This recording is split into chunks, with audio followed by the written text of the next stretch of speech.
Most of you grow, typical produce in your vegetable gardens. Talking about tomatoes and beans and cucumbers, squash, maybe onions. But have you ever grown garlic? Today on You Can Grow It, Garden Master Jim Duthie shows us how easy it is to grow. And if you aren't already growing it, Jim says you should.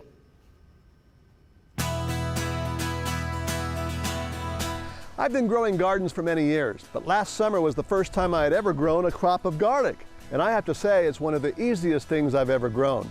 You plant garlic in the fall, and it's ready to harvest in the summer, right about now. Here are a few things you probably didn't know about garlic. There are two types of garlic. The hard neck variety has a stiff stem and typically has larger bulbs. It's the kind most chefs and professional cooks use because of its intense flavor, but it has a shorter shelf life. The soft neck variety of garlic has a softer, more pliable stem. It's what you usually find in the grocery store, and it lasts longer in storage. It's illegal to plant grocery store garlic here in Idaho because of the risk of a fungal disease called white rot that could be devastating to Idaho's garlic and onion industry. So make sure you buy only certified garlic seed stock locally or online. I planted this soft neck garlic last fall using cloves from the garlic that I grew the previous year, and then I just left it for the winter. In the spring, as the green leaves shot up, I just weeded and watered it. You can see that the leaves are starting to turn yellow now and drying out a bit, so we're getting close to harvest time. Right around the 4th of July, when the leaves turned brown and were drying out and wilting, I lifted one of the garlics to make sure it was ready. It was good size with lots of cloves, and it was covered with a papery skin, so I knew the rest were ready to dig up as well. Never pull up the garlic by the stem. It could detach from the bulb. Instead, loosen the soil, being careful not to damage any of the bulbs, then carefully lift them from the soil. Once you've dug them all up, it's time to let them cure. Curing allows the energy from the leaves to go into the bulbs as they dry. Properly cured garlic can last several months in storage.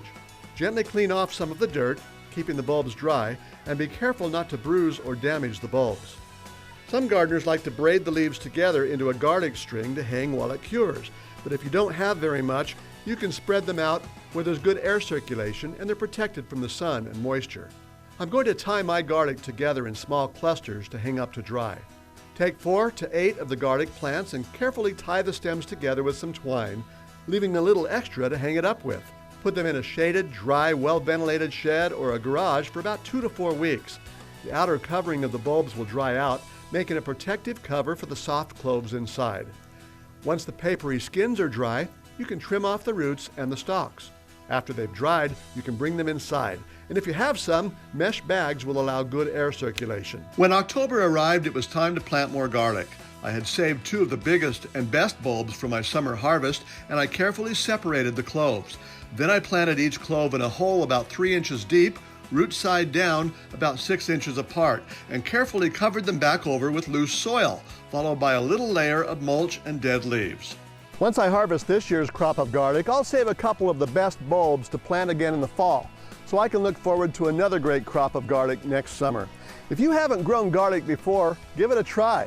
I think you'll find that it will become a permanent addition to your garden from now on. For Idaho's News Channel 7, I'm Jim Duthie. I put garlic on everything. Do you? My wife thinks it's a little crazy that I put it on my breakfast cereal, but it's delicious. You can find certified disease-free garlic seed stock at many local nurseries and garden stores, as well as from certified seed companies in catalogs and online.